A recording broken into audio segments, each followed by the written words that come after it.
I'm Caleb, 36, a credit analyst from South Carolina. One morning, my phone buzzed. Payment due, $4,262.38, on a loan I never took. Turns out, my sister had bought her dream house using my name, my social, my future, my trust. As the rain hit the window and my wife slept in the next room, I knew I wasn't just going to watch this play out. If you've ever had your name taken from you, tell me. Where are you listening from tonight? I was halfway through buttering my toast when my phone buzzed on the counter. Upcoming payment, due. $4,262.38. I blinked. That couldn't be right. I wiped my fingers on a napkin and picked up the phone, tilting the screen toward the window light. I read the number again, then tapped into the notification. It was from Northeast Federal, my primary bank, but I didn't recognize the loan. Not even close. I didn't have any loans due. Marianne and I had been renting the same small 2-bedroom condo for 3 years now, waiting until we had enough saved up to finally buy a place of our own. Our only debt was a modest used car loan, and I paid that monthly with religious precision. But $4,262? My stomach tightened. I felt the cold sweat start beneath my t-shirt before the toast even popped. I called the number listed on the notification, pressing my thumb against the phone speaker so Marianne, still half asleep in the bedroom, wouldn't overhear anything yet. A cheery voice answered. Northeast Federal, this is Stacy Ingram. How can I assist you today? Hi, yeah, I just got a payment alert for a loan I never opened. $4,200 due next week? I paused. I think there's been some kind of mistake. I'm sorry to hear that, sir, she said politely. Let me pull up your account. May I verify your name and the last 4 digits of your social? I gave it to her. She was quiet for a moment. Thank you, Mr. Merritt. Okay, I see the account here. It's a home loan in the amount of $900,000, opened 6 weeks ago. My heart lurched. What? My voice cracked. That's not possible. I never applied for a mortgage. The documents show your name, social, employment verification, and income. The property address is 1542 Wisteria Grove. Wisteria Grove. The words hit me like a cold slap. My hand went numb holding the phone. That can't be right, I whispered. I know that neighborhood. My sister's she's been looking around there. I understand your concern, Mr. Merritt, Stacy said. If you believe this is fraudulent, I can connect you to our fraud department for next steps. Yes, please, do that. She paused. Before I transfer you, can I ask, has anyone close to you ever had access to your financial documents? Old tax files, social, scanned pay stubs, anything like that? I hesitated. Not because I didn't have an answer, but because the answer was too simple, too obvious. Tessa. But no, that couldn't be. Could it? We hadn't shared accounts since college. I never gave her anything important, especially not after the Amazon account incident. She was careless with passwords, too quick with explanations that never quite added up. Over the years, I kept things locked tight. And yet, the silence on the line stretched. I don't think so, I finally said. Not recently. I understand, Stacy replied gently. I'm transferring you now. The hold music was soft, almost cheerful, an instrumental piano loop of something vaguely familiar and entirely unhelpful. As I waited, my eyes drifted to the bookshelf across the room, to the small silver frame tucked on the top shelf. A photo of Tessa and me at a carnival when we were kids. I must have been 8 or 9. She was smiling, her cotton candy bigger than her head, blue streaks on her cheeks. I looked smaller beside her, always had, even though I was older. Back then, she convinced me to trade her the good candy bar from my prize bag for a handful of red licorice she didn't want, said it was special. I believed her. The photo felt heavier now. I ended the call. They'd connect me with fraud in a moment, they said. In the meantime, I opened my laptop, typed in my credit monitoring login, and stared at the spinning wheel on screen. When the report finally loaded, I stopped breathing. There it was. Mortgage, $900,000, opened 6 weeks ago. Lender, Northeast Federal balance due, $4,262.38. Property 1542 Wisteria Grove. But it didn't stop there. 3 new credit cards, totaling over $25,000 in charges, all in my name, all opened within the past month, all linked to the same address, Wisteria Grove. I rubbed my temple, trying to steady my thoughts. It had to be a mistake. An elaborate, ridiculous error, identity theft, a hack, something from the dark web. But the problem was, none of it felt random. I scheduled a full in-person fraud review at the bank. First thing tomorrow morning. I added calendar alerts, printed a copy of the credit report, and backed up every email I'd received in the last 2 weeks. Then I sat back in my chair, feeling something I hadn't felt in a long time. Vulnerable, not angry, not yet, not even afraid, just exposed. Marianne called softly from the hallway. "You okay?" "Yeah," I lied. "Just checking something."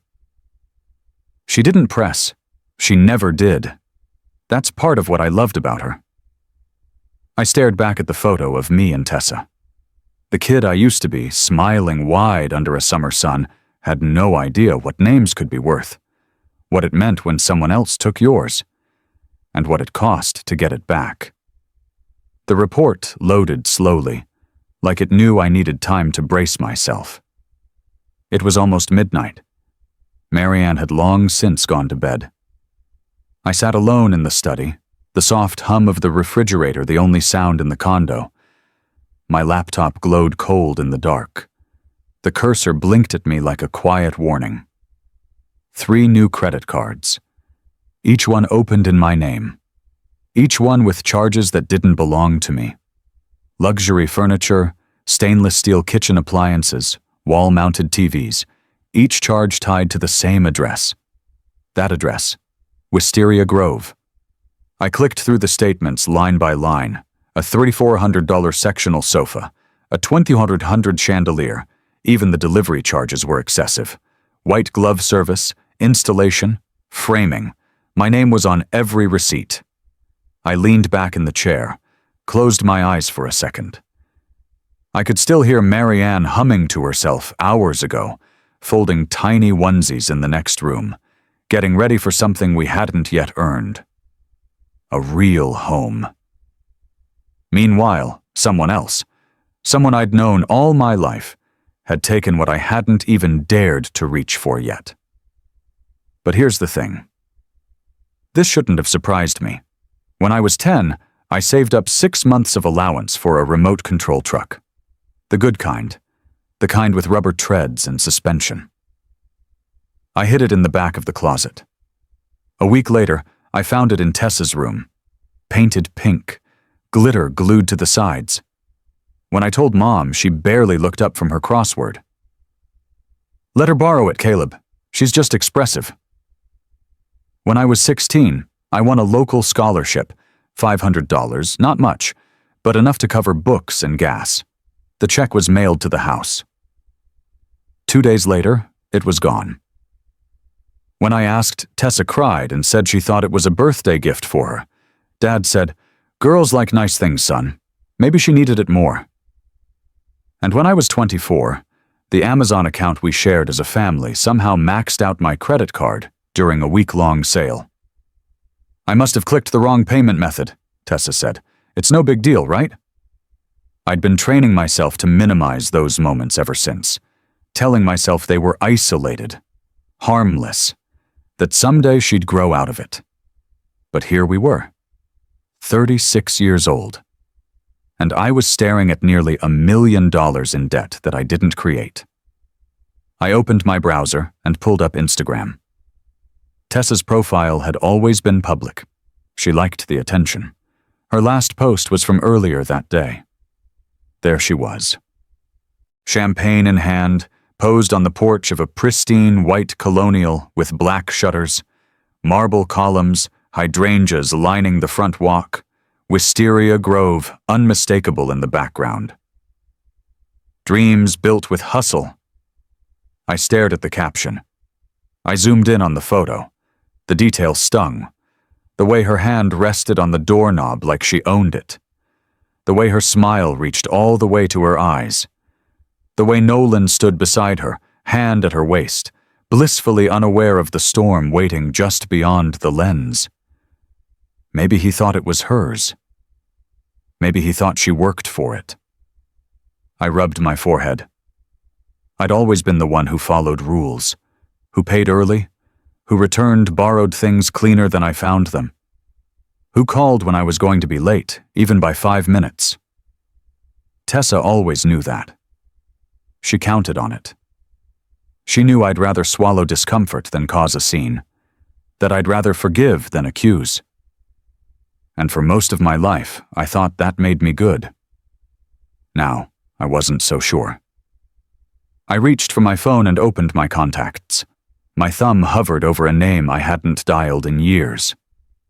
Ezra Blake. We served together for 2 years. He went into private investigations after his discharge, said it was a natural transition. Fewer bullets, but the same darkness. I tapped, call. He picked up on the second ring. His voice was the same, gravel and static, like it never quite left the field. Caleb Merritt, he said. Damn, didn't expect to hear from you again. I need a favor, I said. I didn't elaborate. He didn't ask. That was the thing about Ezra. He understood that silence often said more than explanation. Email me everything you've got, he said. Credit reports, receipts, anything. Will do. I hung up and immediately forwarded the documents. Then I went back to my inbox. I hadn't noticed it before. Buried beneath work emails and an overdue reminder from our landlord. But there it was. Subject, Tessa and Nolan. Housewarming, June 10th. Prepare to be amazed. The subject line flashed like a dare. I clicked it open. Pastel gold script.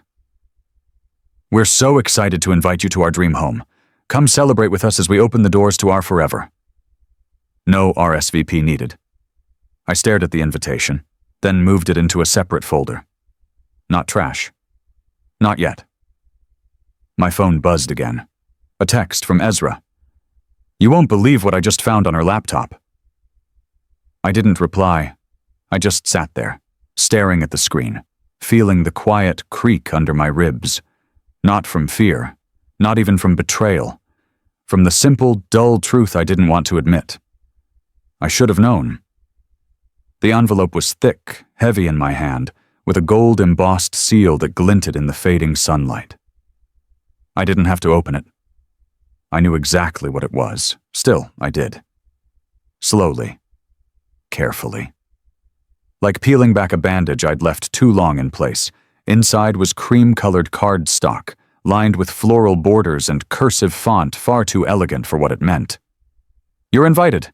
Tessa and Nolan housewarming celebration.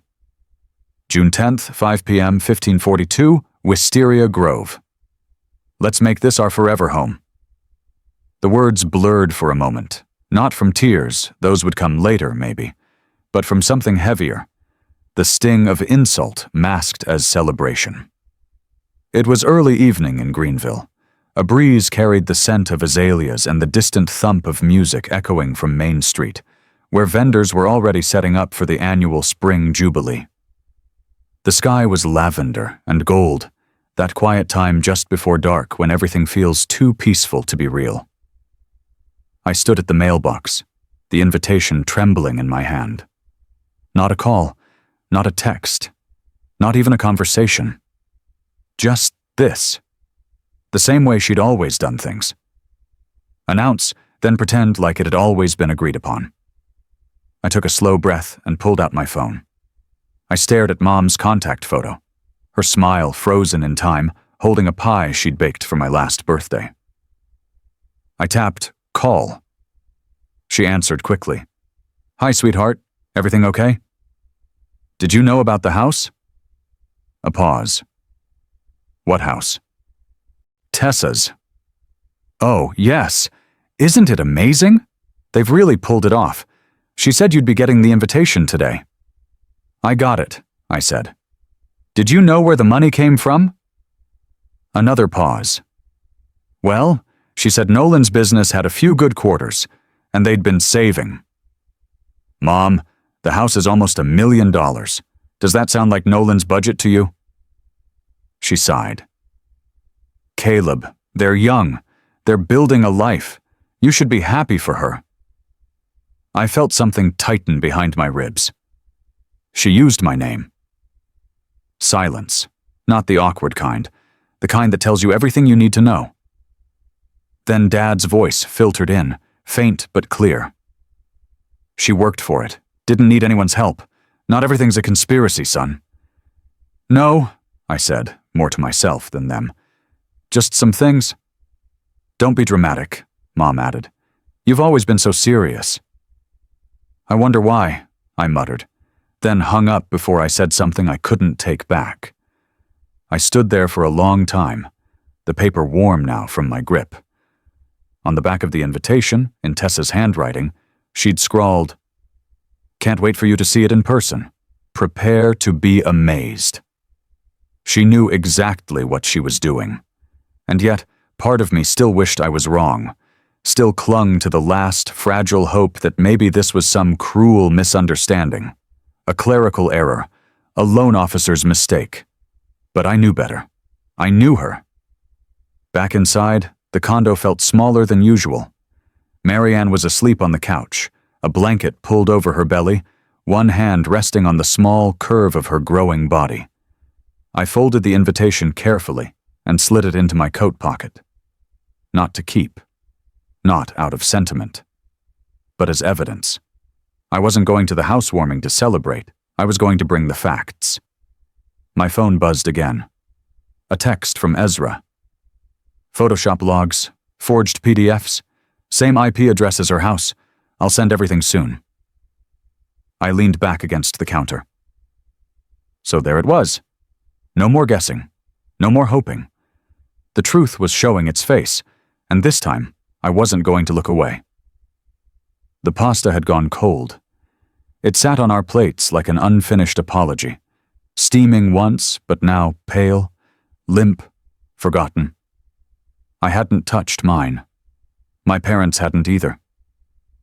Marianne, quiet as ever, had poured the wine and retreated to the far side of the kitchen, her presence soft but unwavering. The blinds were half drawn. Rain tapped gently against the glass behind them. That kind of spring rain that doesn't roar. It whispers. But tonight, every drop sounded louder than the last. I reached across the table, unfolded the manila envelope, and laid the documents flat between us. No build-up, no monologue, just facts. I didn't co-sign the mortgage, I said calmly. I didn't apply for it. I didn't authorize it. She used my documents. Mom blinked slowly, her fingers tightening around the base of her wine glass. Dad leaned back in his chair, his jaw working as if he were chewing a thought he didn't want to swallow. Caleb, Mom began, her voice careful, as though handling something delicate. I'm sure there's a misunderstanding. Tessa wouldn't. She probably thought you'd be okay with it. Maybe she just needed a little help and didn't want to bother you. She didn't ask, I said. She took. Dad snorted, not amused, dismissive. You always were the overthinker in the family. My hand hovered over the next set of pages. I slid them forward. Neatly clipped files, labeled evidence. Those are screenshots from Ezra, I continued. She edited PDF forms to add my digital signature. The IP logs trace back to her home network. There's video of her walking into a Northeast Federal branch with the printed documents. The room went quiet. I watched them closely. Both of them. Mom's face began to crumble, her expression folding in on itself like paper left in the rain. Dad's shoulders stiffened. Then Mom said something so soft I almost missed it. It must be Nolan's doing, I stared at her.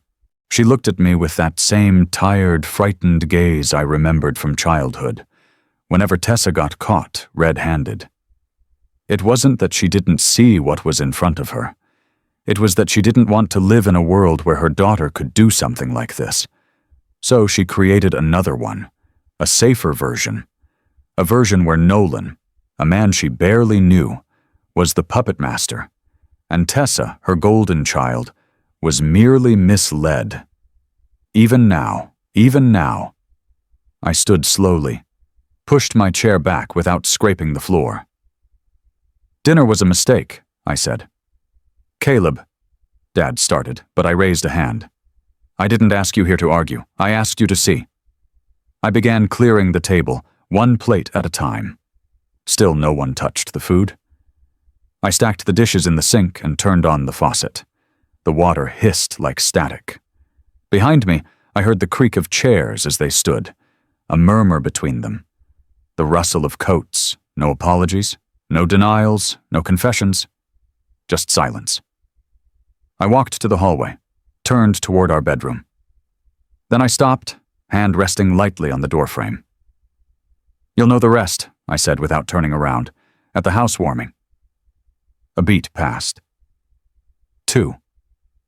Then I went inside and closed the door behind me.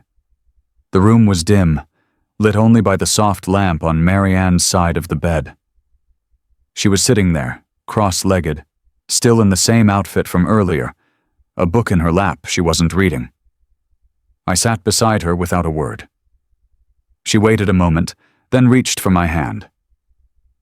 "You don't need to win," she said gently. "You just need to show up." I nodded, more to myself than to her. Her thumb traced the back of my palm. Steady, present. Outside, the rain kept falling. And for the first time since this whole thing began, I realized something.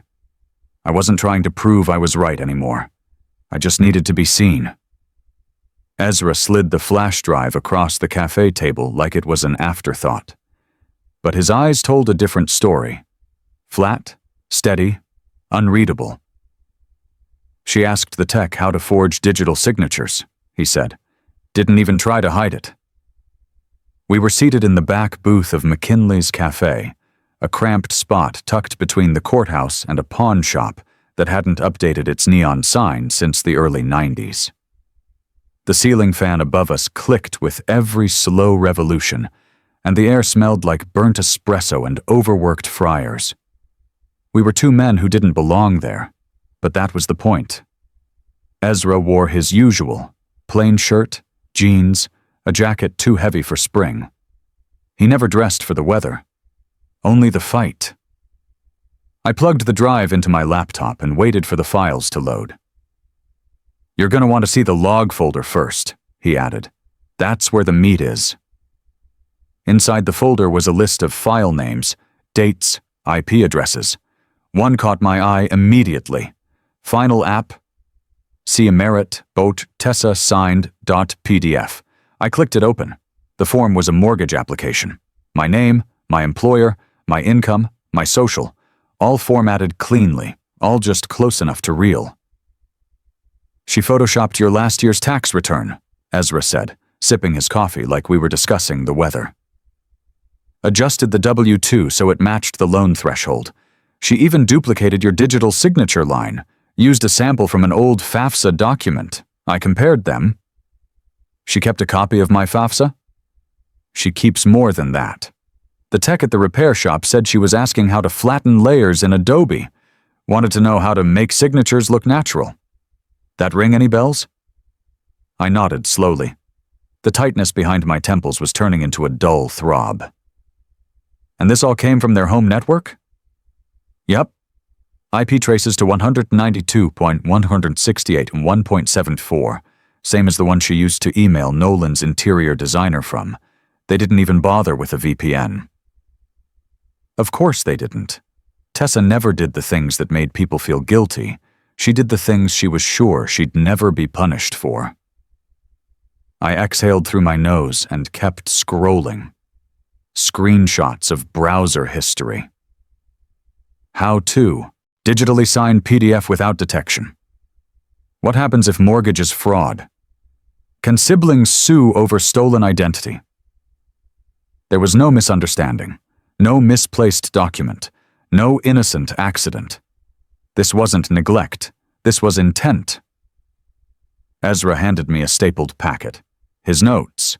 At the top, he'd written, "Preliminary findings, identity fraud, family-based in all caps." And then, like punctuation, my phone buzzed. A new email.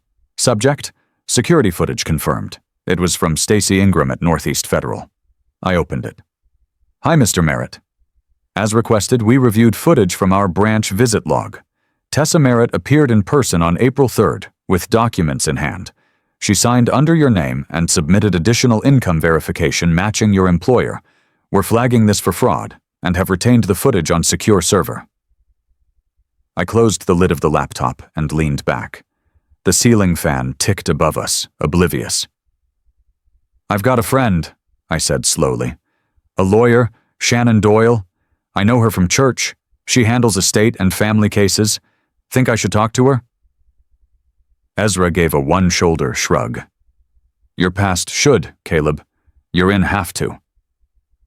I nodded and took out my phone. The call was short. Shannon listened quietly, asked for documents, and told me to come by her office by the end of the week. She didn't sound surprised. That said enough. I returned the flash drive to its case and slid it into my coat pocket. Ezra picked up his coffee again, the styrofoam cup creaking in his hand. "You sure you want to do this at the party?" he asked, voice lower now. "It won't just break her image. It'll break the family." I stared at the condensation ring forming on the table between us. "Maybe," I said, "but she's the one who cracked the foundation. I'm just not patching over it anymore." He nodded once. Didn't press. That was the thing about Ezra. He wasn't there to sway you, just to watch your back once you'd decided. I left the cafe just as the rain started up again, light and steady, like the night my parents came over for dinner. The sidewalks were slick, the streetlights casting small halos on the pavement. I walked toward my car, hand brushing against the flash drive in my pocket. That file name echoed in my mind. Final app, C. Merritt. Tessa signed PDF. She hadn't even changed the initials. It wasn't just careless. It was personal. Marianne handed me the scan without a word. It was folded in half, slightly crumpled from her purse. I took it from her carefully, as if the weight of a page could shift the weight in a marriage. She sat down next to me, not looking at the screen, just watching me. The top of the form read, OBGYN, patient progress, 32 weeks. Underlined in red, recommend stable housing plan before 36 weeks due to elevated risk factors. The baby catalogs still cluttered the coffee table, some open, some dog-eared. A half-folded onesie lay on the armrest, its price tag still attached. Laundry overflowed the basket by the door. None of it felt temporary anymore. "We've waited long enough," she said gently. "This was supposed to be our home, our time." I didn't speak. I couldn't. My thumb pressed harder into the armrest, the fabric bunching under my grip. I knew she wasn't blaming me. But when hope gets delayed long enough, even silence starts to feel like disappointment. "I'll fix it," I said finally. The words didn't sound convincing, even to me. She didn't press, just nodded, stood up, and returned to the kitchen, her steps quiet. I stared at the form in my lap. The language was clinical, but the message was clear. We couldn't afford to wait for the pieces to fall into place. We had to move. Somehow. Somewhere. My phone buzzed. New transaction alert. Credit card. 12 to 48. Setting tours. Luxe bedroom and bath. The blood drained from my face.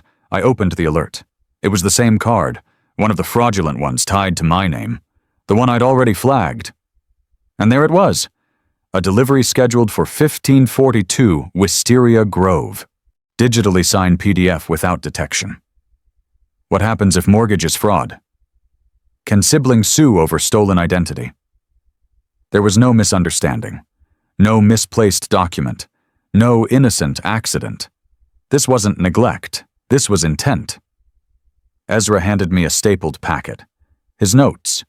At the top he'd written, "Preliminary findings, identity fraud, family-based in all caps." And then, like punctuation, my phone buzzed. A new email. Subject, security footage confirmed. It was from Stacy Ingram at Northeast Federal. I opened it. "Hi, Mr. Merritt.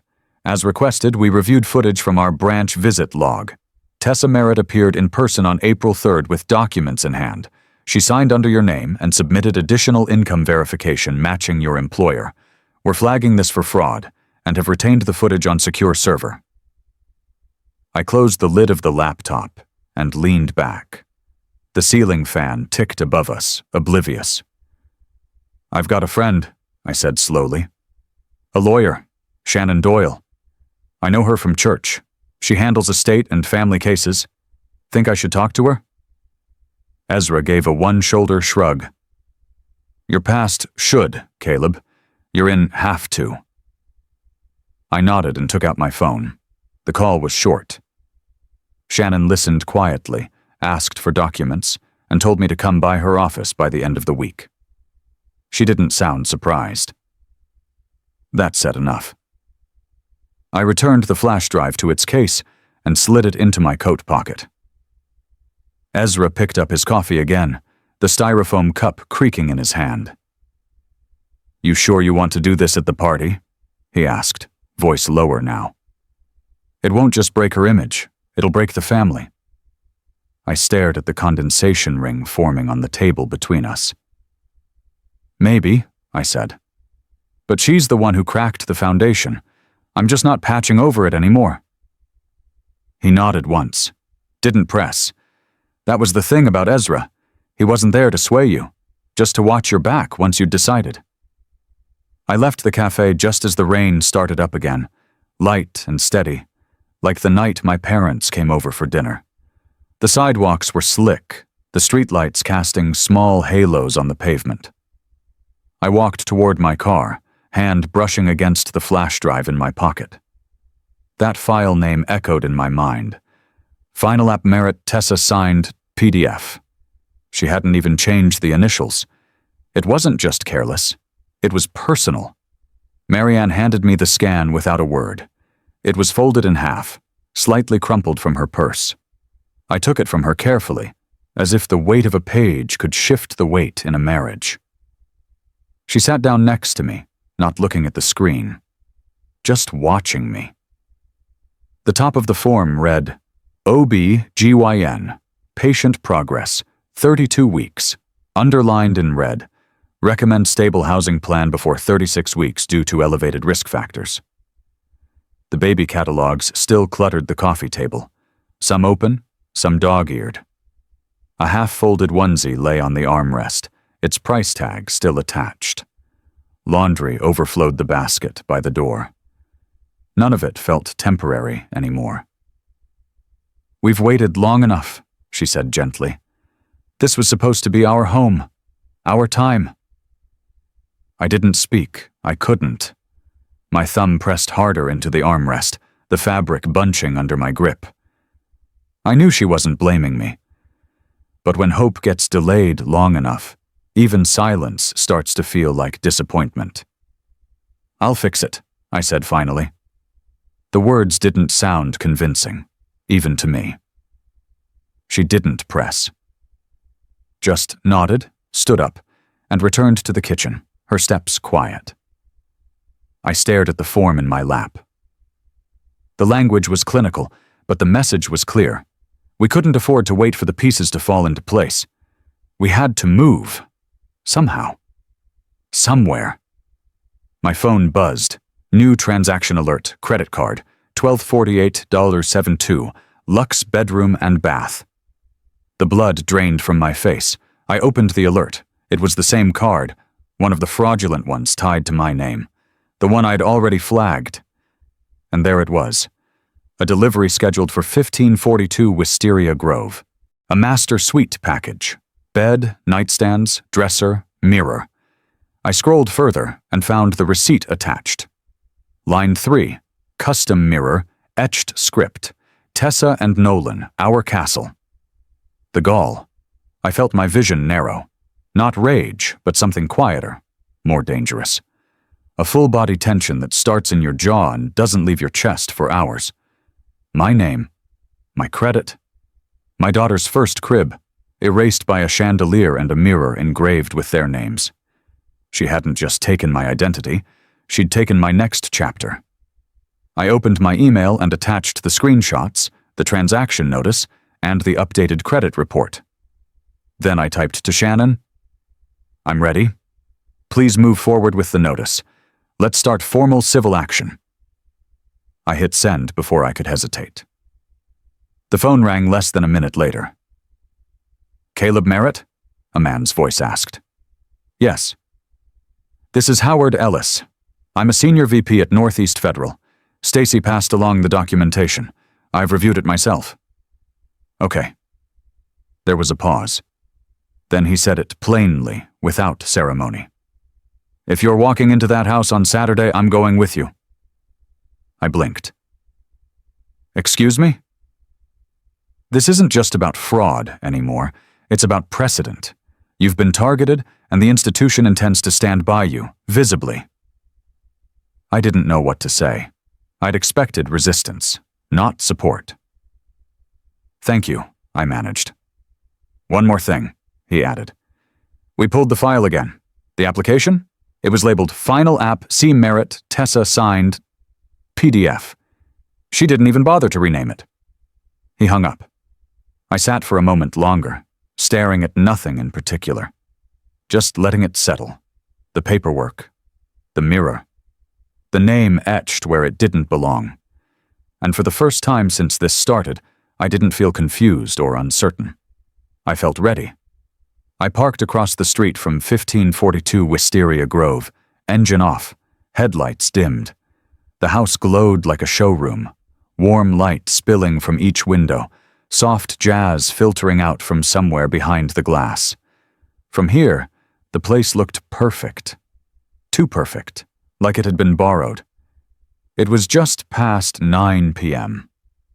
A cool wind stirred the oak trees lining the sidewalk, their shadows flickering across the manicured lawn. Someone had set up tiny garden lights along the walkway, and the white porch swing moved slightly, though no one was in it. I'd told myself I was only driving by, just to see it, just to remind myself what I was about to walk into. But my hands hadn't left the steering wheel in 15 minutes. Then the front door opened. Nolan stepped out, a trash bag slung over one shoulder. He walked toward the bin at the edge of the driveway, then froze when he saw me across the street. His head tilted, puzzled. Then he smiled, waving like we were just two neighbors catching up after a long week. I stepped out of the car slowly, not waving back. He looked surprised, but not threatened. That told me everything. "Didn't expect to see you here, man," he called, walking halfway across the street. "You checking out the neighborhood before the big day?" I didn't answer. He rubbed the back of his neck, suddenly sheepish. "I know it's a lot, the house and all. We weren't sure how to tell your folks. Tessa said your parents left something in a trust. That's how she explained it. I thought you already knew." Trust. She told him the money came from a trust. Of course she did. I stayed quiet, watching him. "She handled all the paperwork," he continued, gesturing vaguely toward the house. "Said it was complicated but covered. I just signed where she said. She's good with details. Better than me, anyway." He laughed nervously. I didn't join him. His voice dropped. "You okay?" I nodded. "I'm fine." But I wasn't. Not because of him. Because I finally saw it, clearly, painfully, that he was just another person caught in her current. Just another bystander pulled into the wake of someone who never learned the difference between taking and earning. She used him, too. Used everyone. And no one stopped her, because no one ever had to. "Guess we'll see you tomorrow?" he asked. "I'll be there." He smiled again, genuinely. "It'll mean a lot to her. She's been working on this place non-stop." I didn't respond, just gave him a slight nod before walking back to my car. Behind me, the trash bin lid clattered shut. Nolan went back inside. The front door clicked. I stood there a moment longer, hand resting on the driver's side door, eyes fixed on the second-story window. A shadow passed across it, then another. Laughter rose from somewhere deep inside the house, clear, bright, full of delight. "Tessa." "Tomorrow's going to be perfect," I heard her say, her voice drifting through an open window. I got in and started the car, pulling away slowly. As I drove past the lawn, one of the decorative lights flickered on, illuminating a small wooden garden sign planted near the porch steps. "Here begins forever." The script was elegant, white paint against cedar wood. Someone had tied a ribbon around it, probably her. I watched it shrink in my rearview mirror as I turned the corner. Forever doesn't begin with theft, and tomorrow won't be perfect. But it'll be honest. Saturday, 3:47 p.m. Marianne stood in front of me in the parking lot behind St. James Church, tugging gently at the collar of my shirt. Her fingers were steady, but her eyes held a quiet urgency. "Let's make this the last day someone walks on you," she said. I nodded. My hands were still, my voice quiet. "It will be." Ezra leaned against the back of his truck, arms folded across his chest, gray button-down crisp, expression unreadable. He looked like someone waiting for a storm he already knew the path of. Howard Ellis stood a few feet away in slacks and a dark blazer, the leather portfolio tucked under his arm as if it were a legal weapon. In a way, it was. The documents inside held more than proof. They held consequences. I didn't bring anything with me, just silence. We went over the plan again in low voices. Let the guests arrive.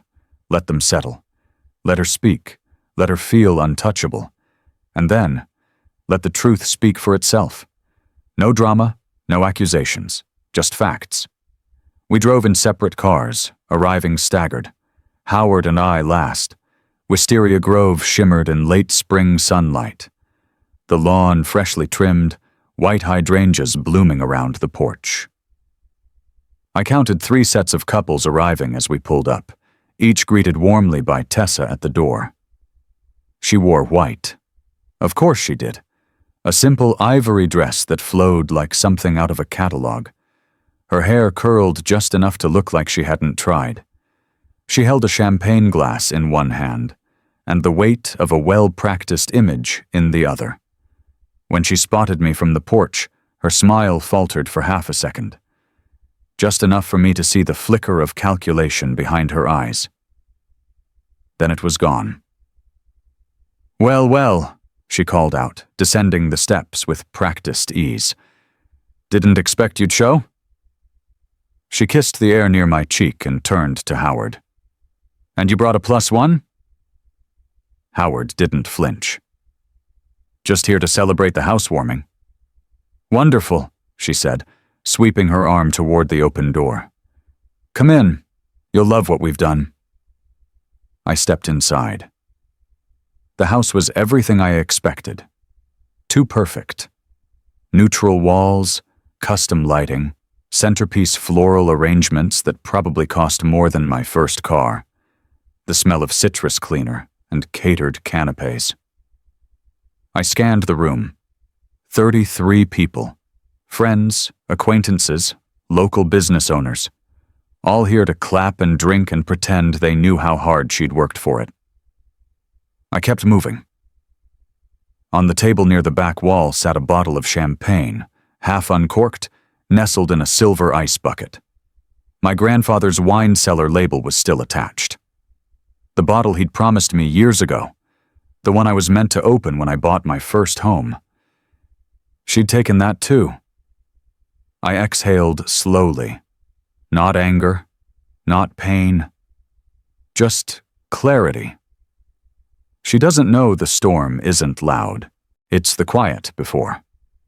Ezra and Howard took their places by the windows, keeping their distance but within view. No signal was needed. We'd done all the talking we needed before now. Let her speak. Let her shine.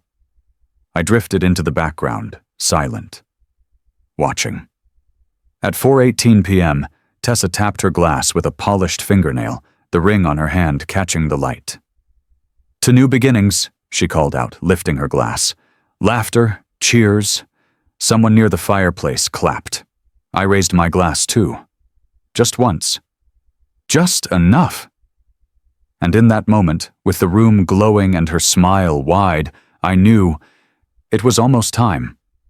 Chandeliers glittered like frozen fireworks above us as Tessa tapped the edge of her champagne glass with a spoon. The sound rang out clean and confident, slicing through the hum of conversation and soft jazz drifting from the Bluetooth speaker tucked behind a ficus.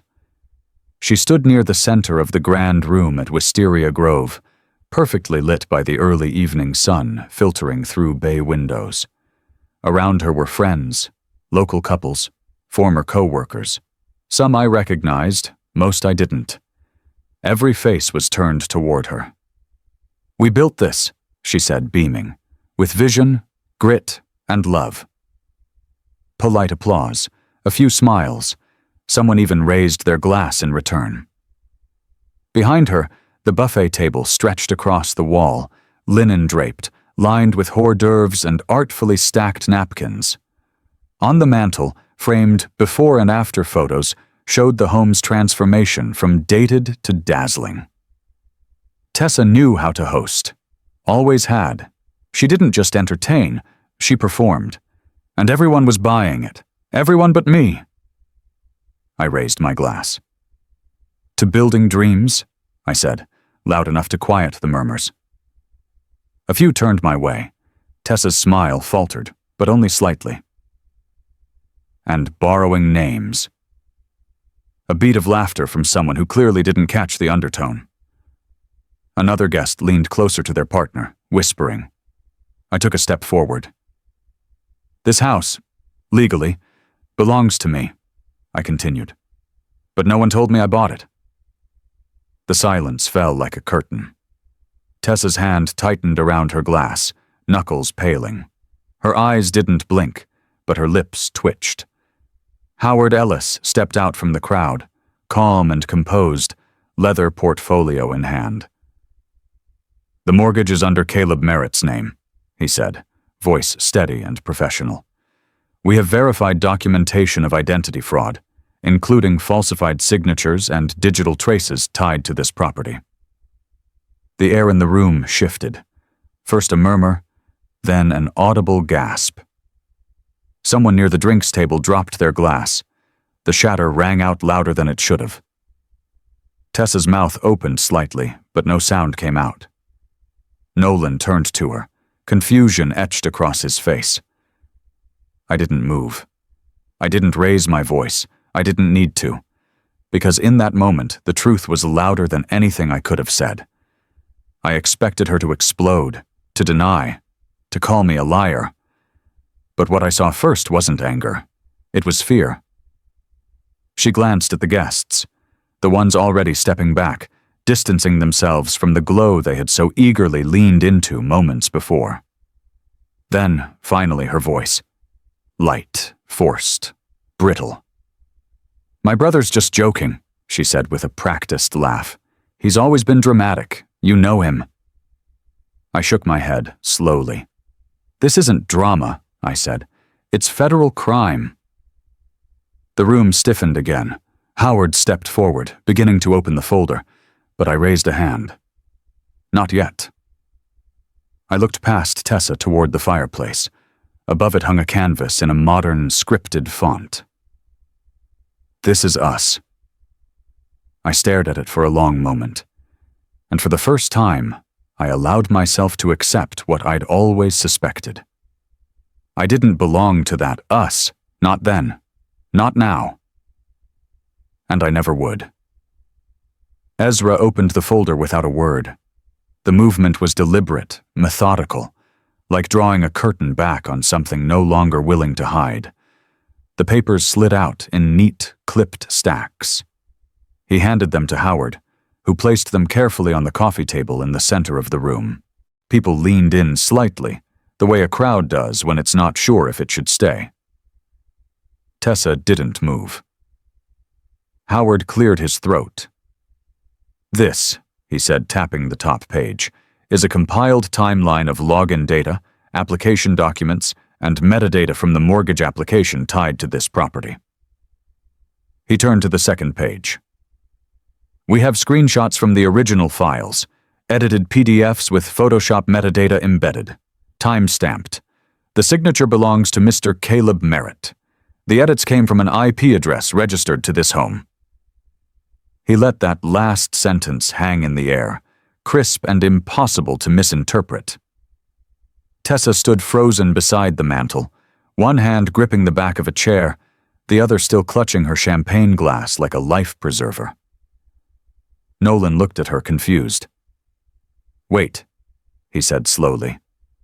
"You told me the money came from a trust fund."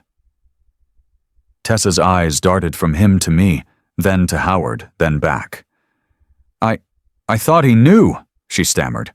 "It was a temporary fix. I just borrowed—" "You stole," I cut in. "You forged. You lied." I didn't yell. I didn't need to. The words landed like bricks on a glass floor. Nolan turned away from her, then back again. His hands curled into fists. "You made me an accessory to a crime?" he snapped. "I signed those forms because you told me it was all taken care of. You told me the house was ours." "It is," she choked out. "I mean, it was going to be. Once things settled, once—" She paused, looked around, and saw that the room had already begun to shift.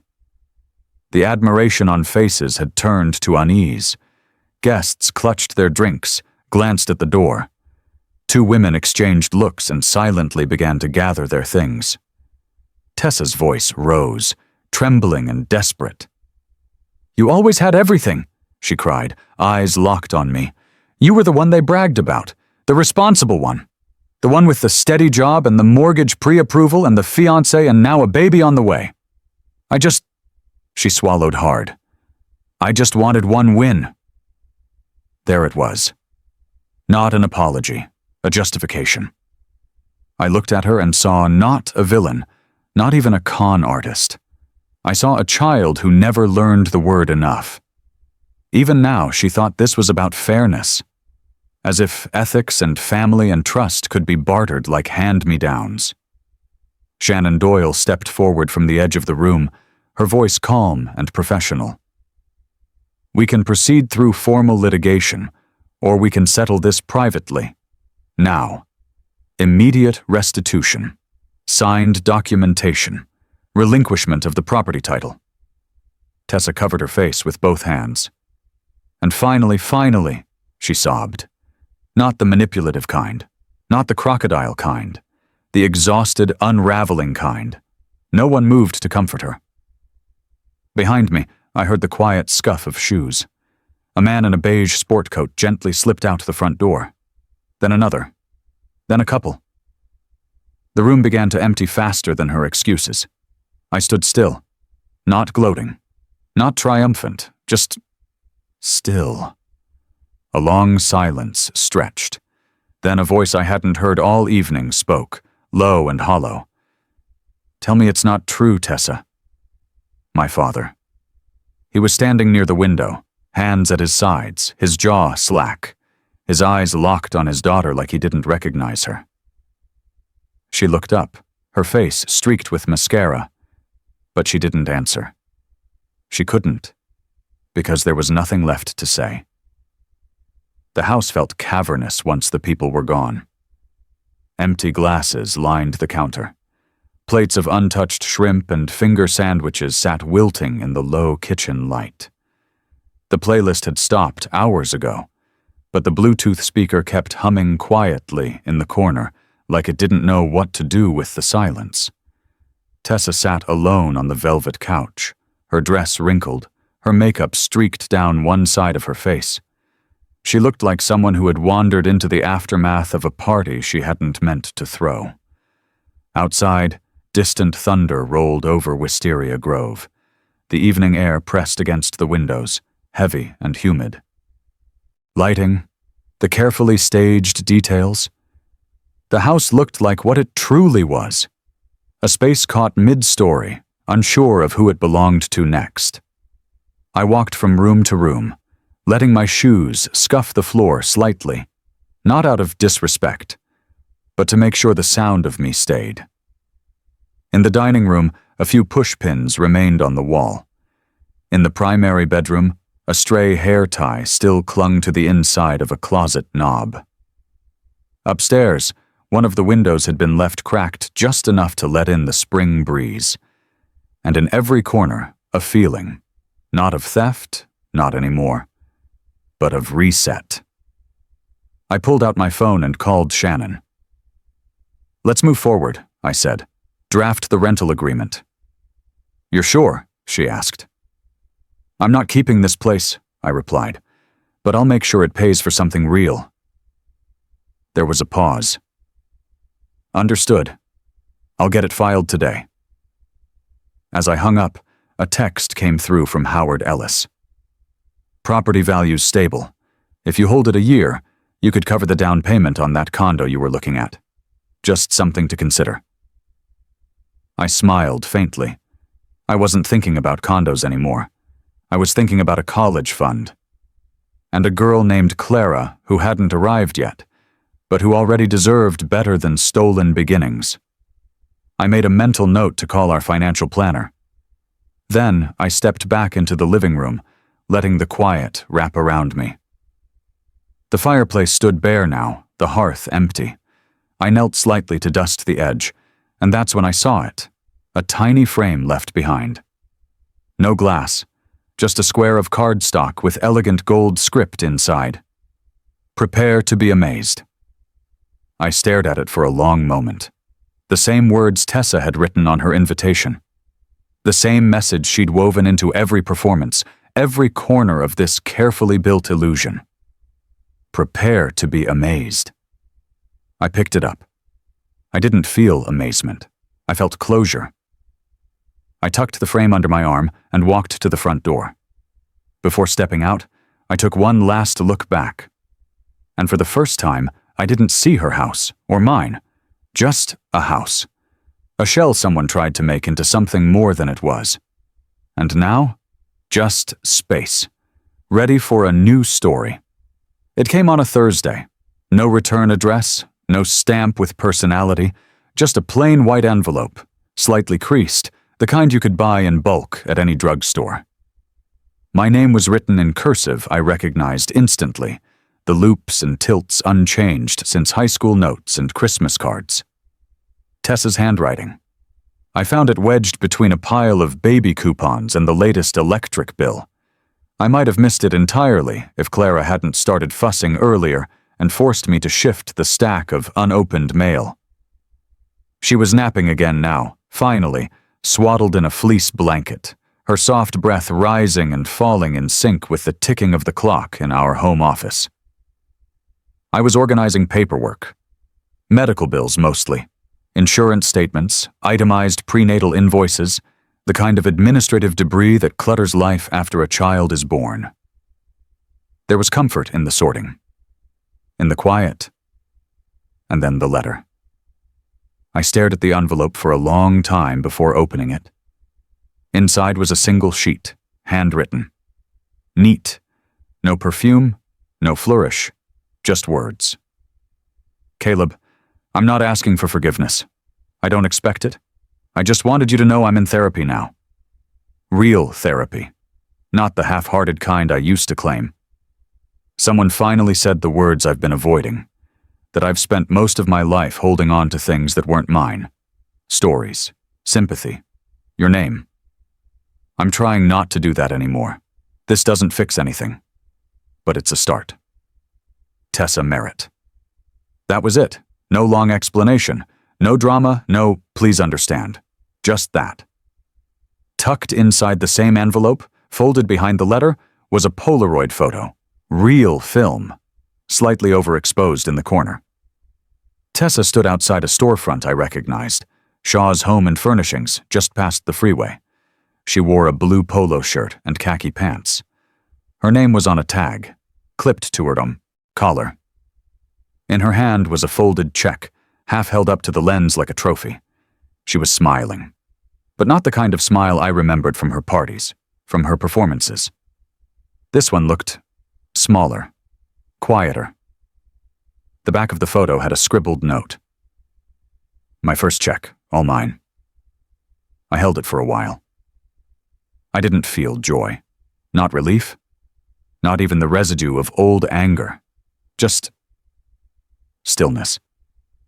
Maybe this was who she could have been all along, if someone had expected her to earn something, if we hadn't all made excuses for her, smoothing the road instead of teaching her how to walk it. Maybe the version of her that was just beginning to exist now, the one with the paycheck, the uniform, the silence, was the one no one had ever demanded before. And maybe that version deserved, not forgiveness, not yet, but room. I folded the letter and placed it gently in my desk drawer, right beside my birth certificate. No reply, just presence. Before closing the drawer, I glanced again at the envelope. No return name. But there was a return address, printed faintly in block letters. A rundown apartment complex on the far side of town. I'd driven past it before. Weather-worn siding, rusted mailboxes, one window always propped open with a box fan.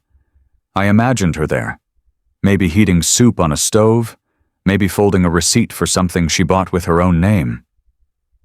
At the bottom of the letter she had signed it. Tessa Merritt.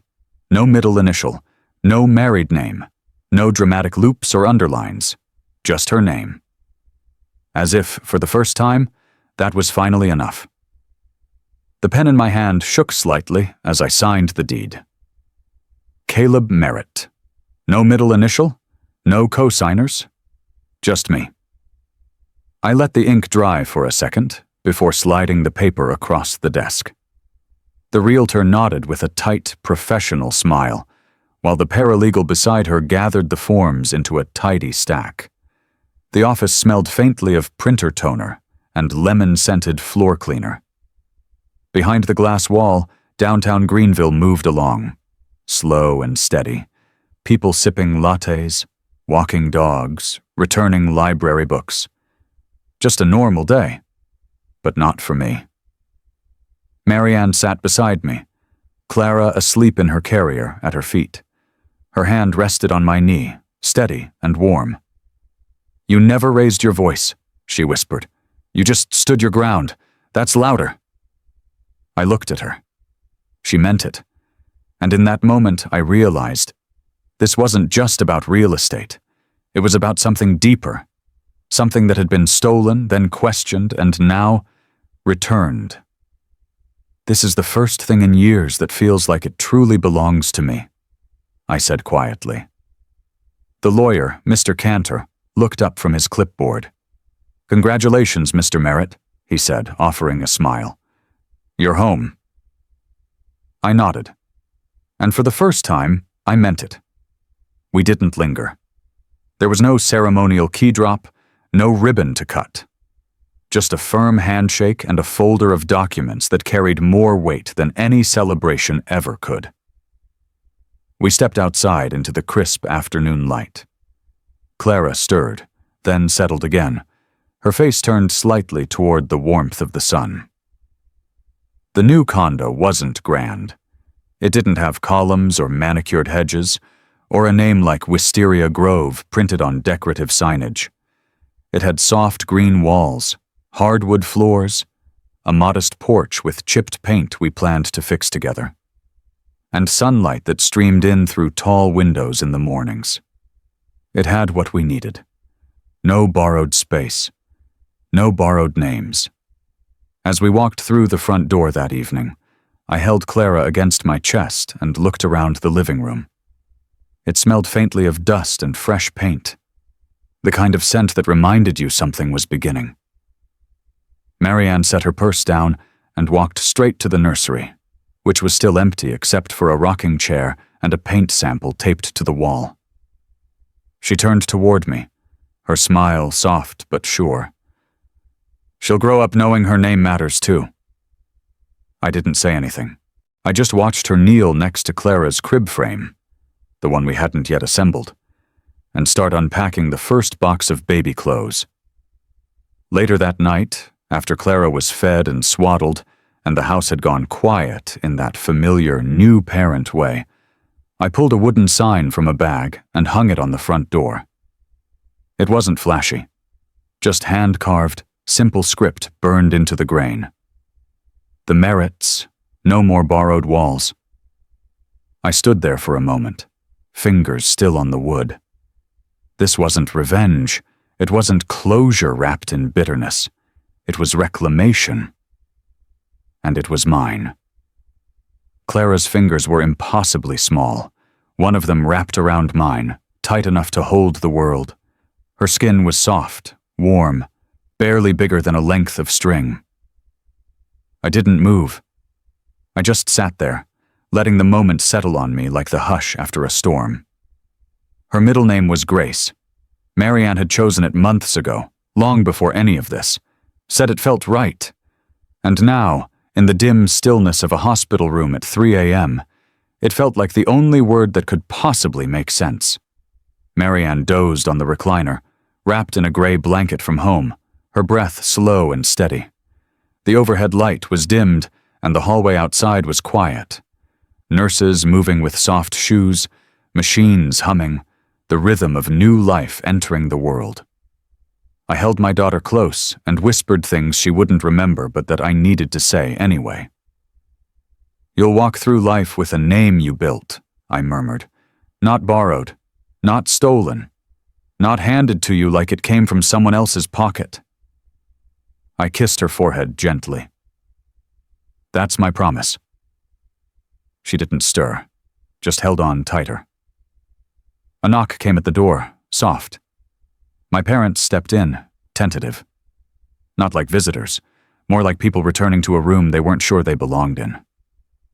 Mom held a small white bag. Dad carried a folded blue blanket. He looked older than I remembered. Not by age, by weight, the kind people carry after they realize how long they've been silent. He approached slowly, standing beside me. Clara opened one eye, then closed it again. "She's perfect," he said quietly. I nodded. "She is."